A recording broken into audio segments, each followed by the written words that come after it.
So, it's 9 AM on November 2016, and I am about 10 minutes outside Paddington on a train.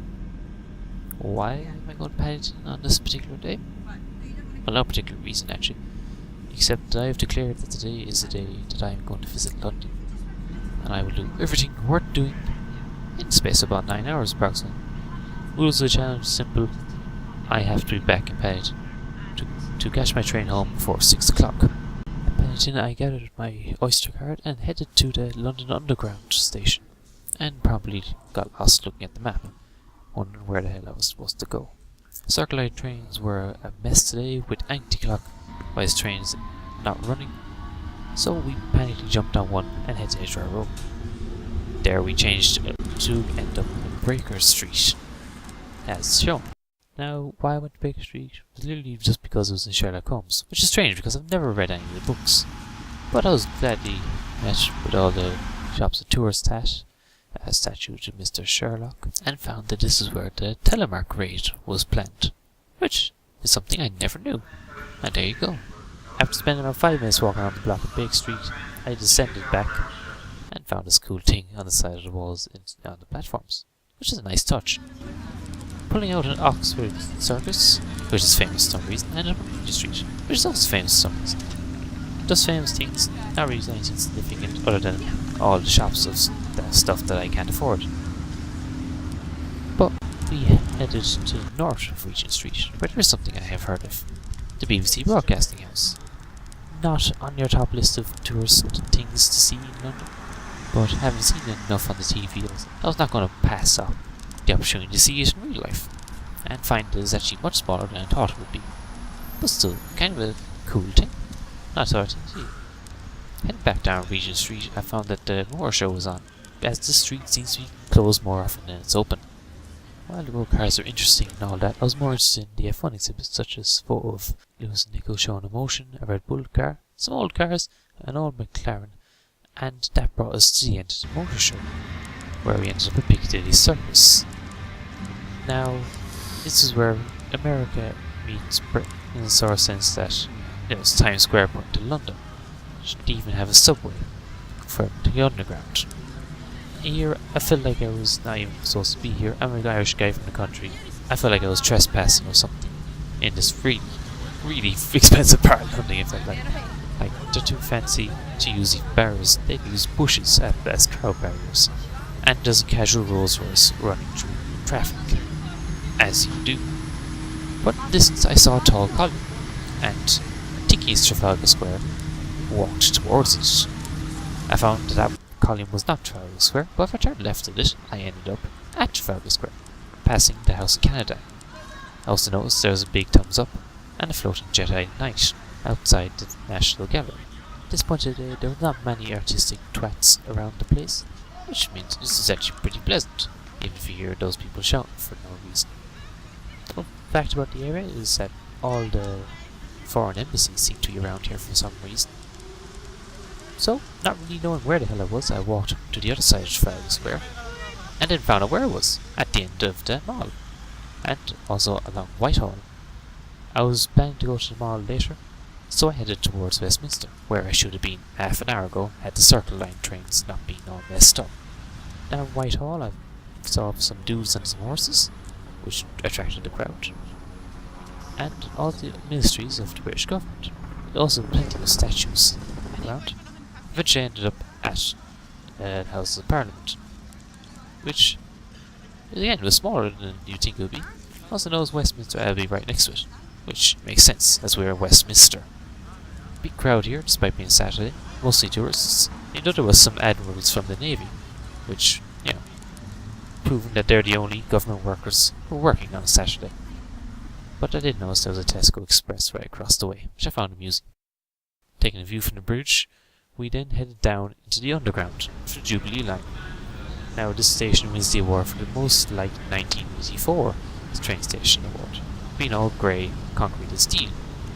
Also worth noting at this point that this station is mostly used by MPs, and all the advertisements were taken up with companies looking for military contracts. I don't think that's a coincidence. 10 minutes later we arrived at London Bridge Station, which continues the trend of being dark and grey in the Jubilee line. and outside it we found a bridge and a very tall building, called a Shard. Wonder where it got the name from. Further along the way, we ended up in this very grey area next to the mayor's office, where for some reason there was a stream running through it, and a pigeon that I chased. I don't know why, I just did. At the end of the stream there was Tower Bridge, Mayor London's office, and this fountain, which they're not fun in November. Also note, across the way is the Tower of London, which is about the closest I have and ever will get to the Tower of London. Fountain goes off again. No one running through it because it's about 3 degrees outside. We head towards the river, where we see the infamous skyscrapers of London and a small dog. But round in the corner, I see something that is much more interesting than any of that. A World War II cruiser, called HMS Belfast. Now, this was the whole purpose of me going to London in the first place. I said there was no particular reason, but there was. Because, you know, I like history. I like ships. This is cool. So yeah, I had a ball of time here. It was just brilliant. Well worth the 12 euro. And note the asbestos, the ship's cast, and the fact that we just happened to be moored next to a German ship, the Karlsruhe, if I pronounced that rightly. I probably pronounced that very wrong. So I was getting 2 warships for the price of 1, which I think is great value. Fun fact, the guns in HMS Belfast are trained on a service station on the M1 12 miles away. That is a fact you did not need to know, but now you know it. 2 hours later I emerged from Belfast and I guessed the NCW seal of approval. After having our fun at Belfast, it was about 1 o'clock and we headed back down to the London Underground to Jubilee Line to head to Canary Wharf, which, like all stations on the Jubilee Line, is blue and grey. Now this is quite a big station. It's going to be joined up with Crossrail when that is finished, and so needs sort of space, though it's only serviced by the Jubilee Line. So we headed up to head towards the DLR to continue our journey. We would quickly take a look around and see what was famous financial centre London. Even though despite its apparent wealth, the escalators were still quite squeaky, even if the entrance is nice and impressive. Seen up above, we see skyscrapers, and out towards the central London. There was a ticker tape, and yeah, it was quite impressive, if quite compact. A bit surreal, a bit out of place in general. That's sort of what you get from travelling underground, is you jump from one area of London to the other. You get these rapid transitions. Though we did find our second random plaque of the day, which was in this very blurry picture, if you can't read it, to Harry Gee, who apparently landed a DCH-7 on this spot, which is now a skyscraper and a train station, which is pretty damn impressive. So full credit to that guy.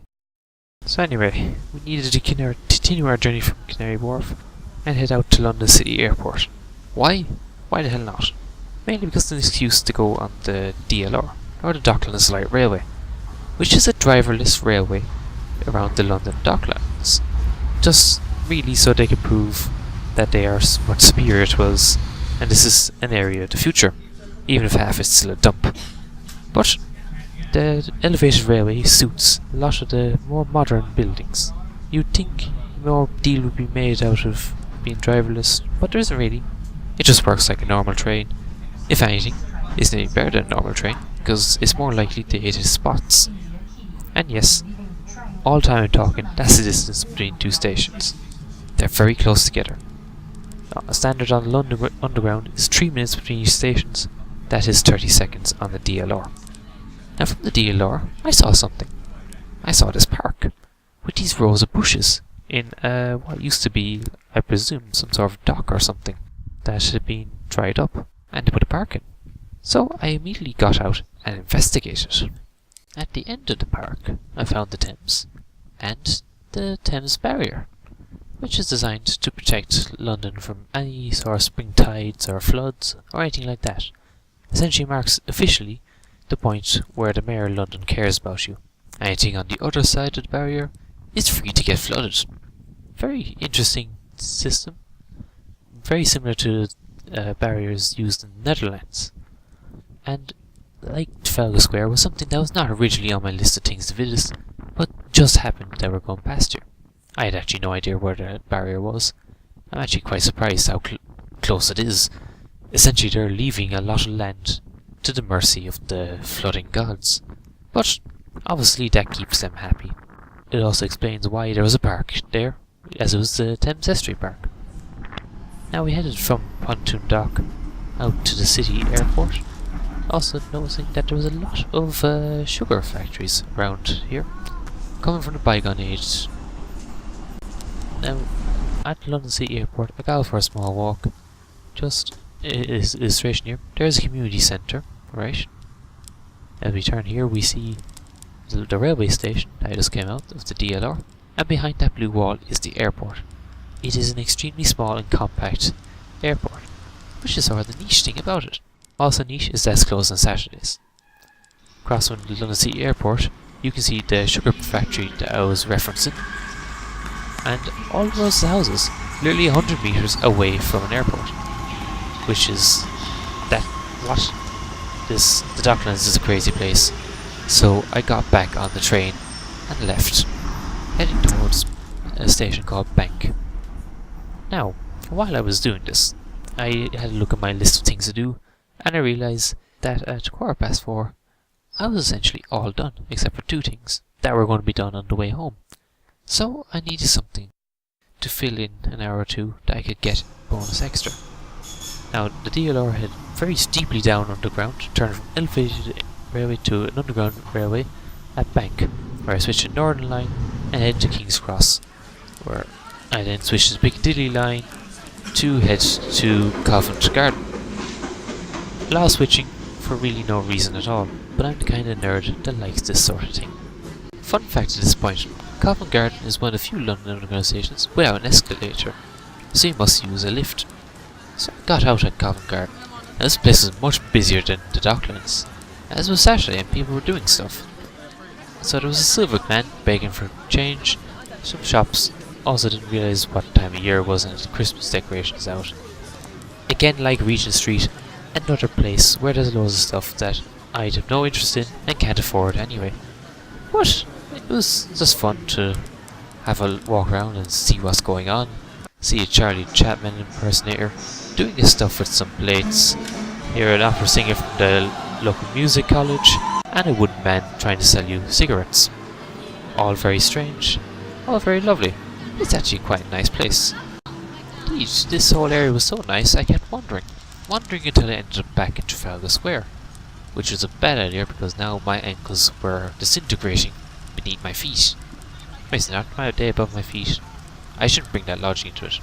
But as you can see, it being November, despite not being past 4 o'clock, it was getting quite dark. Protesters were still out though. That guy was still floating, and a guitar player had shown up. So at least, you know, there was something worth good around here. Yeah, very odd. Then I remembered it was Guy Fawkes night, and that is why everyone has shown up. And this guy's poetry was getting more attention than usual. So everything was jammed. An increased police presence was not helping, as they were doing more damage than good in trying to slow traffic. You know, to be fair, they're probably trying people to stop blowing themselves up by fireworks. Very past a very politically correct lamppost as I headed to the mall to check off the final bits from my list. We passed under this big arch, which I don't know the name of, but it's significant and famous, and as you can judge from the flags, very patriotic. The advantage of all the traffic being jammed at Charing Cross was that the mall was practically empty, as all the cars on it were stopped, and people were taking advantage of that. And just a lot of people around, as they were all here for the big ass fireworks display that would be going down when it got dark, which is fast approaching. At the end of the mall, we arrived at Buckingham Palace, where the lawn was very well kept, and preparations were beginning for that fireworks display. Security was a bit tight, but, you know, casual. So we said hello to one, and moved along. Coming around the side of Buckingham Palace, we headed out towards Victoria Station, towards our last stop. But as we did, we were reminded by a Buddhist monk that lifetime peace costs approximately £4, which, while I felt screwed over at the time, should be a pretty good deal if it works out. So we headed down again to the Victoria line with portraits of Queen Victoria, just to remind you who the station was named after. I went to Vauxhall, our last stop, before we would head back to Paddington. And we got out and we went up on the bridge. Down there somewhere is Battersea Power Station. Can't see it because of the sun backlighting it. And after getting nearly run down by this runner, we can look up to see central London, which is looking quite well, even if a bit smoggy. And over here, headquarters of MI6. Once again, smaller than I thought it would be in real life, but didn't have any bomb blasts as shown in the James Bond films. And with that scene, that was it. We were done. I'd seen everything I wanted to see in London, and we were done at 4:30, an hour and a half before time. That gave me an hour and a half to get to Paddington Station, which involved a quick change to the District Line of Victoria and waiting for an eventual Circle Line train to show up. So, at 5:15, we were back on the very same platform that we started from at approximately 9:30 this morning at Paddington Station. So yes, all done, with quite quarters of an hour to spare. At this point I was starving. The cold had been numbing the hunger, but after being a while underground I had heated up to realising that I needed food. So yes, that was London in less than 9 hours, everything that was worth seeing, and I could be seen realistically in one day. Anyway, I have no other business in London for tourist reasons, so I got myself a burger and took the train home. All in all, today's expedition was a resounding success. I visited, as I said, everything I wanted to see. I spent $12.80 getting to HMS Belfast. Due to a staff discount, got the train from my home city to London for free. Got a reduced Oyster card, meaning I only spent $5.60 on transport, and spent $7.80 on a Burger King meal. So, done on cheap, done on time. I am definitely not a government project, am I? So everything was going wonderfully up to plan until I actually got home. Right, same amount of time it took me to get from London Paddington to Reading, it took me to get from my train station to my flat, a distance of 3 miles, thanks to it being Guy Fawkes night and the bus company deciding to screw over its regular passengers to get the passing trade. But so anyway, that was that. Hope you enjoyed this view, and I hope to actually do something crazy like this again in the future. Racing videos may not come in the next few months. I'm busy, leave me alone. See you next time.